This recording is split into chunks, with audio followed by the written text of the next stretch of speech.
So these transits are all about aligning both our values and our actions. Okay, now let's get to this new thing that I want to try out called You Ask and I Answer. So you ask a comment, a question in the comments related to your chart, and I will try to address it in this series. And I got this idea from one of the comments, actually a couple of the comments from last week's video. It was too big to address in the comment itself, so I decided to talk about it here. Now, in the future, if you feel called to ask a question or two, and I'll see if I can answer that here. And this week, the question was about Neptune transits, and it was a perfect thing to address here because of Mercury squaring Neptune as well as Moon. So the question was, my natal moon in Pisces is at 23 degrees in the ninth house. So it's been interesting for some time, and it will be for several years with transiting Neptune there. What is your interpretation of this, and how do I best work with it? So this was a really good question, and I'm seeing this even in my in the folks that come to me for readings, that this is being activated. And I personally have my own moon at 23 degrees of Gemini, so I can totally understand how interesting it's been. Now, with this position, you are Leo rising. So pay note to all the Venus, Mars transits happening in Leo, all these themes that have been coming up.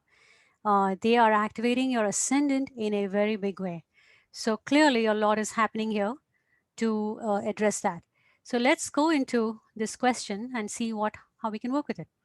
Now, Neptune represents how we connect to divine source energy. And currently, Neptune is at 23 degrees 11 minutes in Pisces. Now, the energy represented by Neptune is most resonant with the energy of Pisces. So Neptune being in Pisces means this is an expanded energy of Pisces. Like this is like the entire ocean itself, or multiple oceans coming up. That's the kind of the feeling that I get. So imagine the difference between a river and the ocean, and that ocean represents Neptune in Pisces. So to others who are watching this video, note where you have planets at that degree, at 23 degrees of Pisces, or similar degrees, even 1 or 2 degrees off in Virgo, Gemini, and Sagittarius, because this will apply to you as well. And if you have a Neptune transit going on, like Neptune is going over your ascendant or any other planet, then this applies to you as well. Now, Neptune can bring up the feeling of illusion, dissolving of the illusion, because remember, it's a connection to divine source energy, and we can feel that only when the illusion is dissolved. But in the process of that, it can bring up this feeling of pointlessness, like nothing matters. Now think of the element of water. Water washes away the old. It cleans up, but it also soothes. And this example of a sandcastle here, like you build a sandcastle, that is your identity coming in and saying that, oh, I want this. Like, I want this. I want to build this sandcastle. And then there's high tide and the water comes in and washes it away. And that water is Neptune. So really, when Neptune transits happen, they're asking us to let go. It's like the sandcastle example, right? Like if your desire is to create that sandcastle, but it's pointless to do that in a high tide because the water is constantly coming and washing it away. So what that is telling us that is not the right time. It's not the right time to build that thing yet. So Neptune slowly dissolves. And that dissolution process of letting go, it feels very different from Pluto. And I'll talk about Pluto at a different time. Pluto can feel very like gut wrenching, and Neptune works a little bit more slowly, like back and forth, like the tide. But the purpose here is to open you up to more connection to source energy. And it really does aid in dissolving the ego, like the sandcastle example we talked about. The ego says, I want this, but if it's high tide, no matter how many times you build it, it'll get washed away. And finally, the ego realizes, there is something higher at play here. In this case, it's nature, but I cannot win at this time. And it's really not even about winning. It's better if I just let go of this desire to control and see what is out there. What is, how can I align with the natural timing of nature? And that's the other thing about Neptune is that it opens us up to more possibilities than what our limited mind can see. So the mind can see only certain very fixed things. But when we have a Neptune transit, it is opening us up to moving more into the heart, which actually has access to infinite potentials.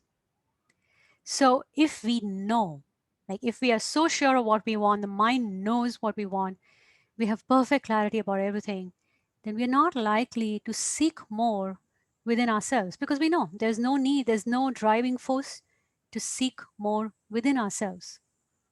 So, not knowing, which is what happens during a Neptune transit, it actually keeps us open to the potentials that we cannot see yet with our limited mind. So, there is a sense of trust that needs to come in, a trust in the unknown. Now, in this particular question, your moon is in Pisces, and the moon represents past life expertise, past life gifts, and skills. So, Neptune on that is dissolving your past. It's opening up new gifts. It's actually making you forget in a way, because kind of Neptune makes everything very blurry and confused. It's making you forget about your past.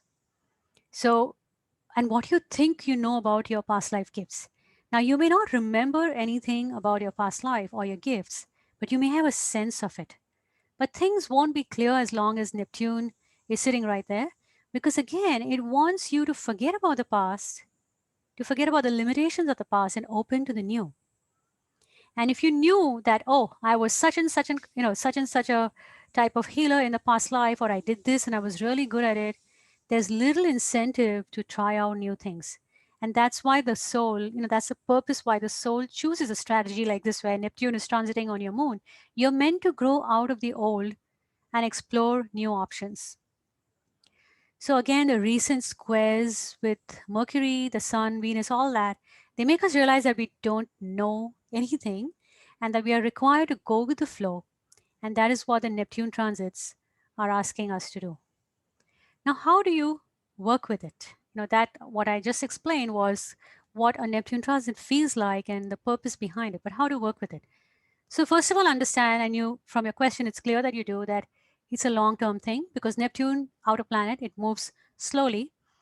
So be prepared to practice all these things that we're talking about for a while, and that becomes a way of life. That's what it's, constantly being open to the new, going with the flow. And really that's being asked, like all of us are being asked to do that in some way or the other. So I want to share with you two kinds of practices. One is a clearing practice to do when triggers come up and the shadow of all these transits come up and how to deal with the shadow.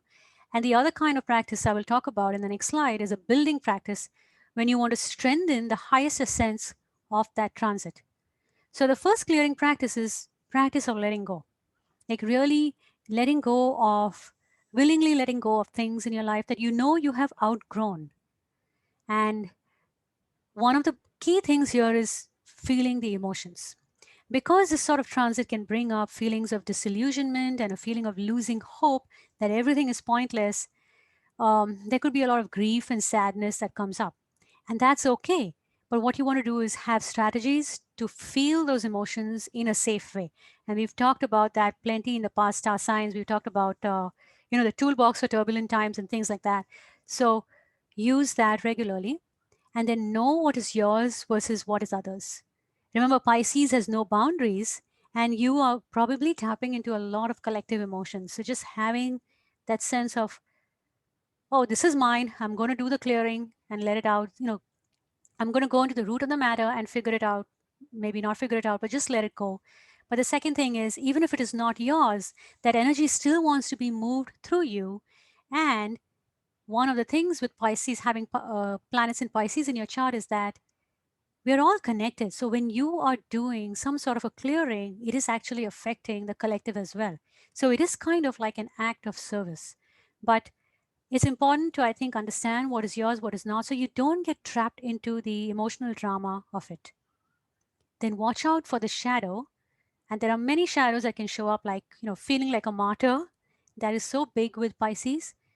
A lot of self pity, guilt, being swallowed by emotions, not being able to handle the emotions so that, then you're forced to, um, resort to addictions to deal with that. That's pretty strong too, as a shadow of Pisces. You want to escape reality and see how these shadow aspects show up for you personally and have a strategy for each one of them. Now, if you have earth planets, like if you have planets in earth signs like Capricorn, Virgo, and even Taurus, this transit can feel very hard because it is dissolving structures, and earth is all about structure and is asking you to be non-linear, and earth doesn't like that because earth is like so definite, right? It's the final form. So earth doesn't like that. So you may feel conflict within because this one transit is asking you to let go, and the other, the other placements of planets in your chart are maybe trying to hold on. So a reframe here is really helpful. Kind of what kind of flexible structures can you create in your life so that you can go with the flow, but you don't feel completely ungrounded. Okay, now let's talk about the building practices, which is about strengthening the highest essence of the transit. And there is a highest essence to every transit, no matter how uncomfortable it feels. That is my firm experience. And we want to take actions that help us experience the highest essence of the transit because that is where the gift lies. So the first one is creativity. Like activating your creative nature is super key here. And I don't mean artistically, creating, but play with any kind of creative activity you like painting, dancing, writing, singing, acting, anything that taps into the right brain. And remember that every single person, every single human being innately has that creative capacity. And again, I don't mean artistic skill or the technique to create, beautiful things, but just the innate ability to create. The second thing you want to do is cultivate imagination because that allows you to go beyond current boundaries and helps you to see possibilities that you may not have considered before. And that is the whole purpose of the Neptune transit, to help you see, to tap into infinite potentials. Then any practice that allows you to develop intuition and deeper connection to source, to nature, like being in nature, creativity, meditation, any kind of activity that deepens your intuition is key during this time because that, again, Neptune is our connection to source. Our intuition is a very strong link to that. Then this next point is really important.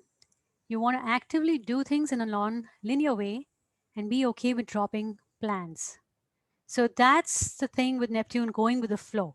Now, um, I'll give you a quick example of that, like, just creation of this particular video for me.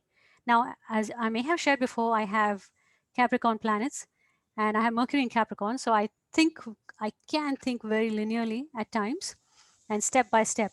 And after getting feedback from all of you in the last few weeks, I had decided that I will focus on the sun in this week and how to work with the sun and the rhythm of the sun. But then these couple of questions came up in the comments, and typical of Neptune, it asked me to go with the flow and to throw away to drop my plans, and to a Mercury in Capricorn that can feel a little icky. So, but then Neptune very clearly was saying that, okay, this needs to be addressed now.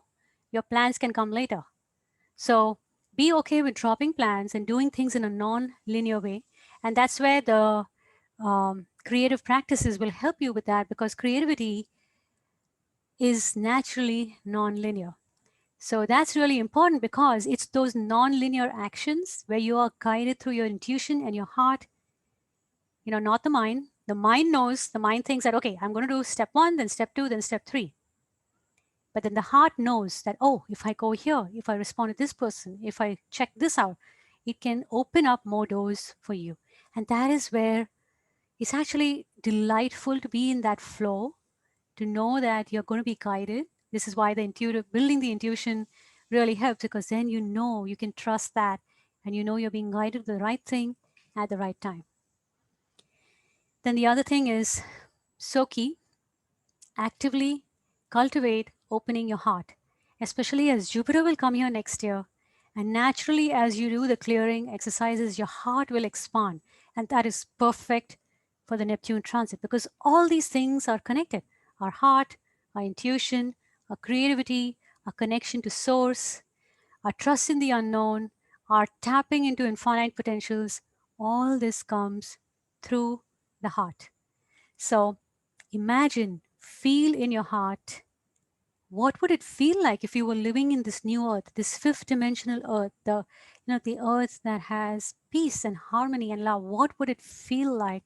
So involve your heart in the process and feel that. Then, one of the biggest strengths of Pisces is practice visioning, like dreaming realities into being.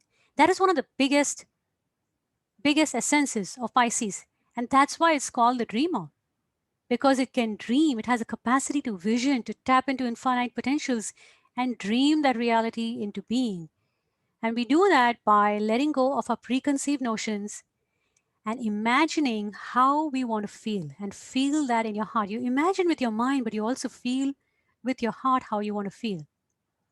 And realize that this transit for you, even though Neptune moves slowly, so you're going to be in this for a while, it's a wide open space for you to play.